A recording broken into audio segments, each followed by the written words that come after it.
Thank you, Mr. Chairman. We need a worker-focused trade policy, not a corporate price-centered one.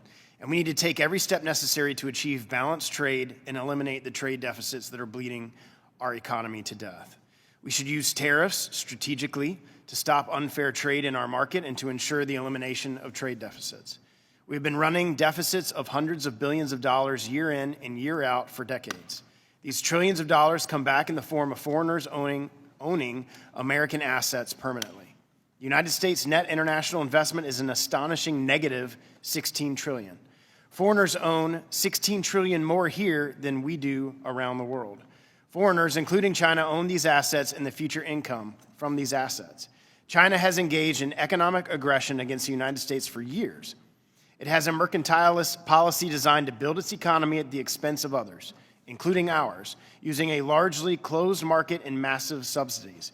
It has stolen our technology, manipulated its currency, infiltrated our infrastructure, hacked our businesses and personal databases, engaged in cyber attacks on our private and governmental systems, undertaken espionage against our businesses and our government.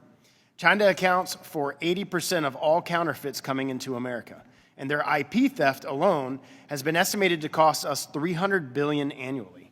In short, China has conducted economic warfare on us and the West and has done it for decades, and we are losing because of Biden's trade policies. As a result of our own foolish trade policies of the past, we have lost millions of jobs and much of our technology leadership and have transferred trillions of dollars to China. These huge annual trade deficits have built their military and developed their industry and technology at our expense. Their economy has grown from about $1.2 trillion in 2000, when ours was $10 trillion, to about $16 trillion now, when ours is about $22 trillion. In this period, our cumulative trade deficits and goods with them has amounted to more than $6 trillion. The United States has not faced a foe with economic power this close to our own in over 130 years. Our trade and economic integration must be balanced and on terms that help America and our workers, not China.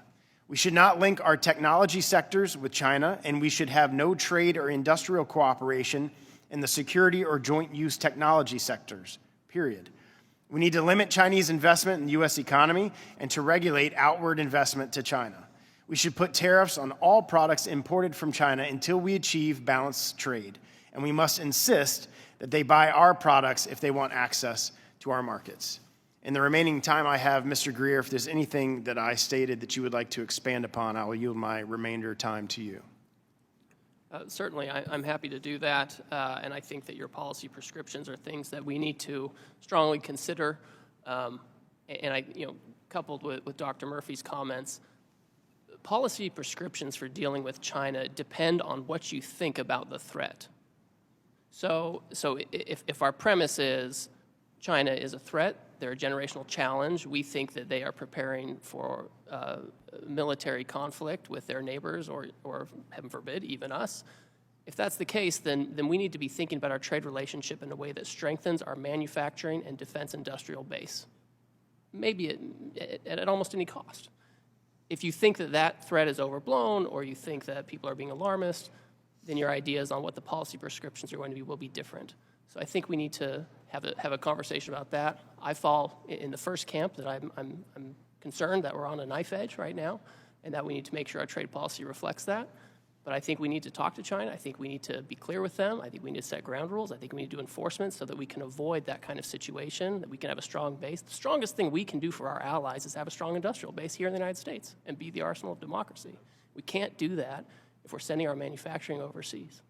Agree with you 100%, and I think COVID taught us that when we were struggling to get products in from all over the world to solve some of those industrial problems. And it's time, we're in an economic war with China and we are losing, and we have been losing, and it's time for us to change the trade policy to an America First agenda to focus on America products and ensure that we're focusing on the safety and security of the American people first and China last. Thank you for your time. I yield back. Thank you.